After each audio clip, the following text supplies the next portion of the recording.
Hello and welcome to this session of virtual class. Dear students, today we will have the second chapter, that is Lost Spring. Lost Spring by Anis Jung, and Anis Jung is a well-known Indian writer. She belongs to an aristocratic family. She was born in Rourkela and she completed her education first in Hyderabad, later on in America. She was an editor and the columnist for the newspapers both in India and abroad. And she was acclaimed as a writer after his work, that is the Unveiling India. So this chapter, The Lost Spring, here the writer depicts about the grinding poverty and the tradition and the condition of the living standard of the people. So students, as usual, before going to the chapter, I would like to tell you the theme. So the main theme, the plight of the street children forced into labor early in life and denied the opportunity of schooling. Sub-theme, the carelessness of the society and the political classes to the sufferings of the poor. Now the students, the main points, that is, at least you should have some outline structure, outline idea of the story. So this chapter is divided into two parts. The first part is set in Simapuri and the part B, that is the second part, it is set in Firozabad. So we'll go for the first part. Here the main character is Sahib-e-Alam. So the boy Sahib-e-Alam, the lord of the universe, lives in Simapuri on the outskirts of Delhi. He is a refugee from Bangladesh. He does rag picking for survival. He lives in miserable, unhygienic condition. Bangladesh refugees have been living in Simapuri since 1971 without permits but with only ration cards. Rag picking has gradually acquired the proportion of a fine art. Sometimes it brings them coins, a 10 rupee note, and even some valuable surprises. On her next encounter, the author comes across Sahib as an employee in a tea stall doing hard work. Now the carefree look of Sahib has been replaced by worries and anxieties on his face. So students, will go for the detailed summary of this chapter. So when the lesson begins, we see that the writer during her morning walk, every day she comes across a group of rag pickers, or the rag pickers, they were scrounging something or the other from the garbage next to their house. So the writer says that these children are scrounging gold from the garbage. And the term, that is gold from the garbage, it ironically, it simply means that, she meant to that, say that though they were searching from the garbage, but with immense curiosity they were searching, or the way they were done, as if that they were going to receive something very precious. So that's why she is saying that they were scrounging gold from the garbage. So as far as these children are concerned, they hail from Dhaka, Bangladesh, and they came to India in the year 1971 and settled over in Simapuri. So Simapuri once, it was a barren land where the city used to dump all the waste materials or the garbage. So these people found that place as their destination, and they started living there. And with the passage of the time, we can now say that for the past 30 years they are in that very particular place. So once the writer asked him that why he don't do any other work, or why he was, or what he was scrounging from the garbage. So the Sahib told her that as they got no other better work to do and rag picking is the job, or they took it as a means of survival, and they enjoy doing that job. So the writer, by seeing this child, she just insists him that why you don't go and join the school. But Sahib says that as far as possible, there is no school near the area where he resides, and in case if one school is open, he will surely join. So at this juncture, the writer jokingly, she just told Sahib that in case if she construct a school, will he join that one? And this poor child took those words for granted, And after some days, when he saw Anis Jung on the way, he just came rushing towards her and inquired her that, is the school ready?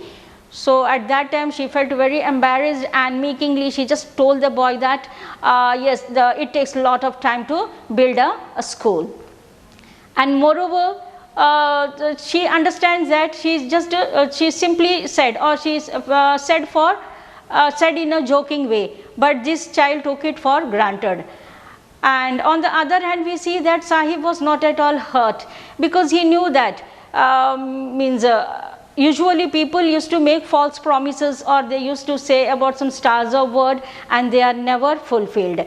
And the people like the Sahib and all, they have become used to such stars of words. So that's why he did not give importance. So after knowing Sahib for the the months and all, so she just encountered, she just asked him his name. So at that time, this poor boy, as if he was making an announcement very loudly, he said that his name is Sahib-e-Alam.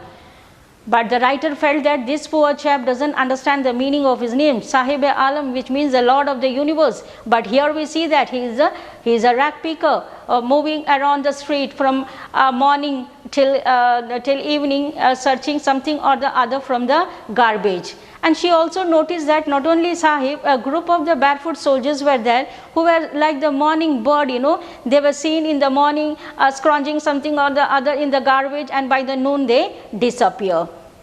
So the writer was curious, and she just asked them, because by the time she come to know about almost all the rag pickers, so that's why she just asked them that what is the reason for not wearing slippers. So the different rag pickers, or the army of the barefoot soldiers, they just gave the different answers.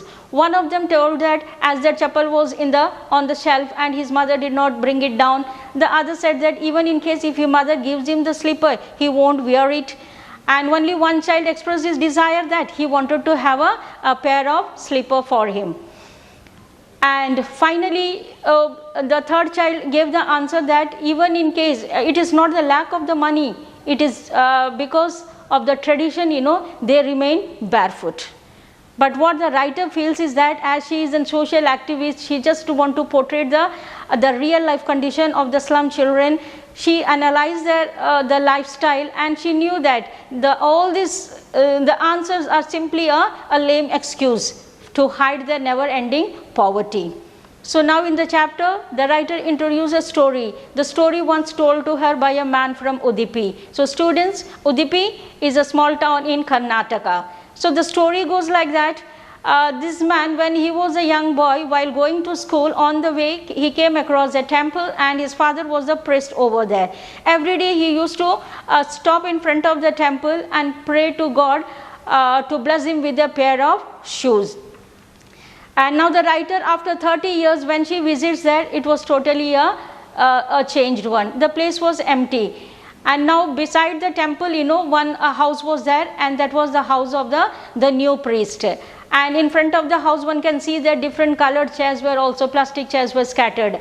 And in the meantime, the priest's son, in a proper uniform with a bag hung on the shoulder, pair of shoes and socks, he entered the class. So why the writer emphasized on the son, that is the priest's son entering the house with a pair of shoes, shoulder and uniform? She just wanted to say that the economic condition within this, the 30 years, the economic condition of the people, especially the priest, have changed a lot. So this time she understood that the prayer made once by the priest's son, has been granted. So that's why now the life condition have been improved.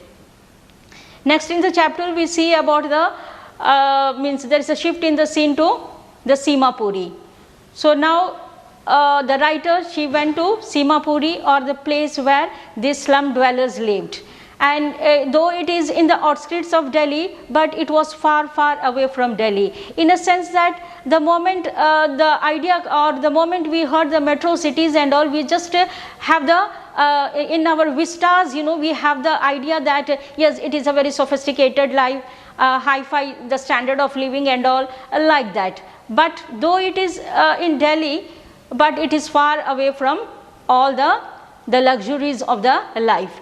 And here near about 10,000 rag pickers, they live here, and they are the squatters who just make squatters, which simply means that they are the illegal encroachers, and they came from Dhaka and settled over there, and they made their house from the things they picked up from the garbage, with some torn sheets and all, or some tarpaulin, and the mud walls half broken, like that.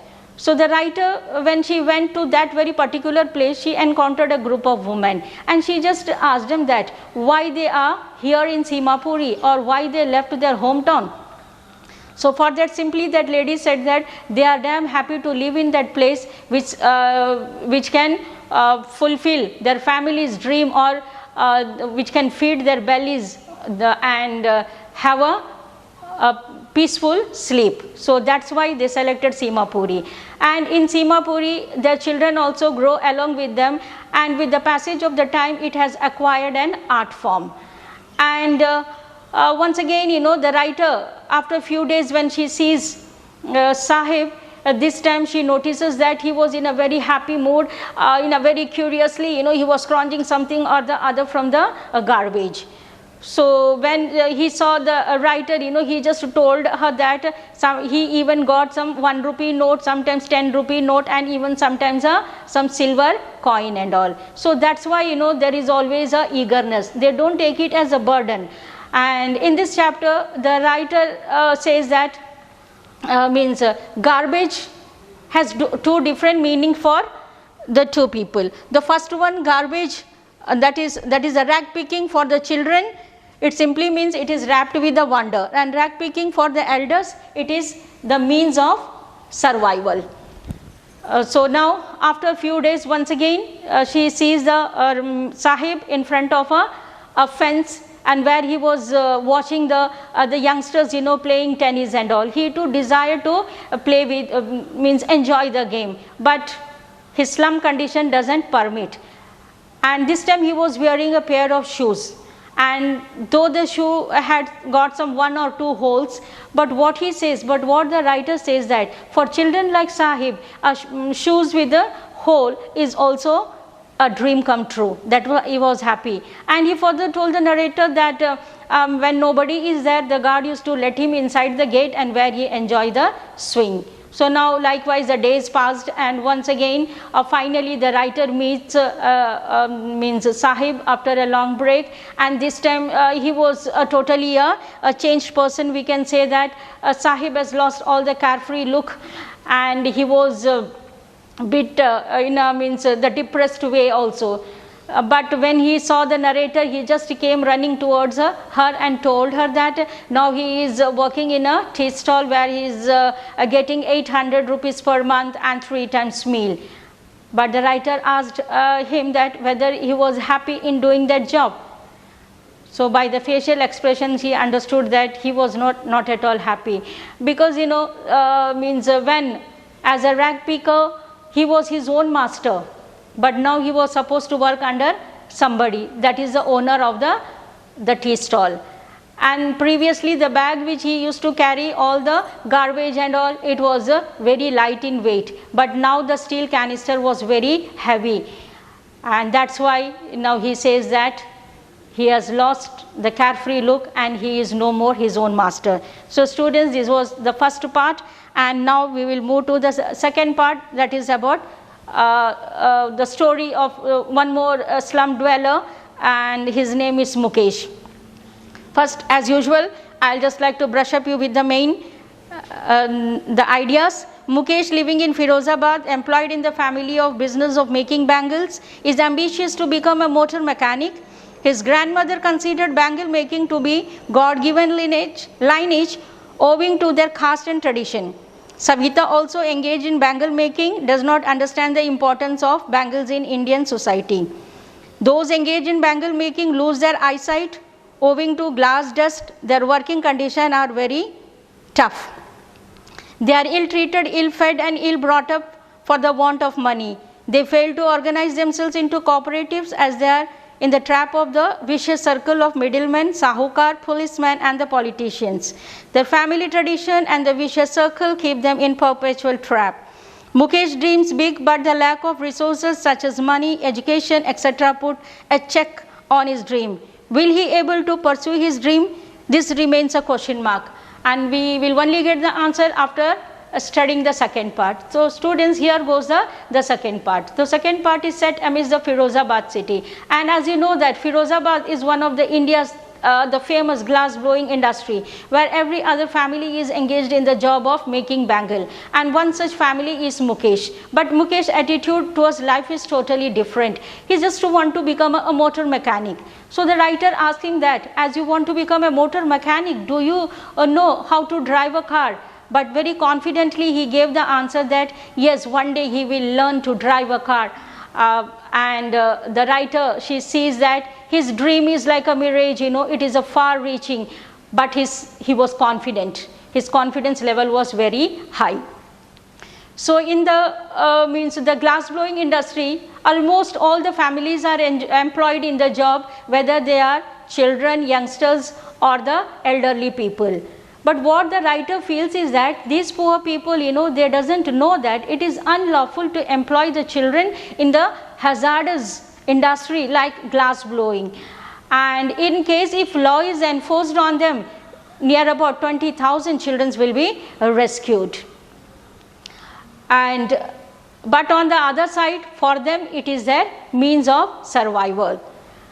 And they have, in the meantime, we see that the writer, he just calls, come to their house. So now the writer Anis Jung, she proceeded towards Mukesh's house, the same old scenario as in Sahib-e-Alam's, means the village. It was with narrow lanes, the stinking walls and all, without any sewage or the drainage system, muddy walls, and the human beings, in coexistence of animals. And they passed several hutments and stood in front of one such house, and that was the house of Mukesh. So the door was a temporary door or the wobbly door. When he pushed off the door, inside one a fragile looking woman was there, and she was preparing meals for the entire family, and she was the one in charge of the three men, that is her husband Mukesh and the elderly man, that is Mukesh's father. In the meantime, in the chapter we see that Mukesh's father enters in that place, and he has undergone so much difficulties or ups and downs in his life. He tried to give better life to his children, but he cannot do so. He tried with the tailor job, but that did not give any fruit, and finally bangle making, and this is the one and the only the job or the skill which he transferred to his children. So now his children are also engaged in the same old task. In the meantime, we see that the elderly woman was there, and she also supports her son and says that nobody can change the God-given lineage, and she also says that it is a destiny, and as they are born in the caste of bangle makers, they cannot think anything differently. So they are doing this job for the past so many years, and they wish their children should also do the same old job, that is the job of making bangles. And in the streets of Firozabad, one can see that varieties of bangles and the different colors which just spring out from the rainbows and all, that is being seen being sold around the streets of Firozabad. So when the writer, when she comes across all this, the people, when she comes to know very closely about the living, the conditions and all, she feels very sorry. And finally she meets one man, but that man was seen to be a bit satisfied, because he says that all his life at least he had accomplished to construct a house of his own. That house was not a sophisticated one, at least a roof over his head where he can sleep very peacefully. And the cry was the same in all the streets of Firozabad, because the people, they don't have any work except the bangle making, and moreover they don't have the courage to do, because in case if they dare enough or raise their voice, they are being brutally punished. So she asks, one such means as she was in the Firozabad city, in the slum area, she just encountered with a group of youngsters. She just asked them that why you people don't form cooperatives. So these youngsters, they told them that yes, if they desire also they cannot form the cooperatives, because in case if they do anything different from their fathers or the forefathers, they were being caught by the means the people of the vicious circle, like the middleman, the policeman, the bureaucrats and the politician, all of them together, they dragged them to the police station where they beat them very brutally and put them behind the bar. This is what the youngsters have seen for the past so many years. So that's why, they don't dare enough to raise their voice. So this cry was the cry of every other family of Firozabad. And now the scene shift to the area of the bangle making, means that is the glass blowing industry, where the narrator sees one little girl, means one girl was there, her name is Savita. She was in a very dull, dressed up in a very dull pink color, and she was very busy, means soldering the pieces of the bangles. And by her hands were moving like a machines, or we can say that like the tongs of the machine. By the side of her, one elderly woman was sitting, and she too was doing the same work, and she was also wearing the bangle, but she has lost the eyesight, because for doing work in the dinghy cell before attaining the adulthood, they lose their eyesight. This what prevail or exist in for the people of the Firozabad, especially those who work in the glass blowing industry. So now the writer, when she sees this girl Savita, she wonders whether this girl, as she was so mechanically, she was just preparing or soldering the pieces of the glass or making the bangles, does she understand the sanctity of the bangle? Because according to the Indian culture, this bangle, they symbolize the marriage. But she feels that this girl, once she will realize the sanctity of the bangle once if she gets married and all. But the lady by the side of her has been married for the past so many years. Now she is old, but she had lost her eyesight. This is what happens there. And finally, by analyzing all these things, what the writer feels is that there is two different worlds in the city of Firozabad. So one is the world of the rich people, and which consists of the stakeholders, the sahukars, the bureaucrats, the politician, etc. And the other is the world of the poor people who are caught within the web of poverty, grinded by the stigma of caste, and they are being struggling in between these two throughout their lifetime. So finally, what the writer says that as a whole, these people, they have imposed so much burden on these young children that they are not able to stand up freely. Altogether, they cannot stand up freely, which simply means that they cannot raise their voice or dare enough to speak against them. But she was happy to know that Mukesh was totally different. He has been reared up with boldness. He was bold enough not to raise their voice, but at least to have a dream to become a motor mechanic. So finally, the writer, she just asked this child, asked Mukesh that does he want to fly aeroplane? So for this, he simply keeps quiet.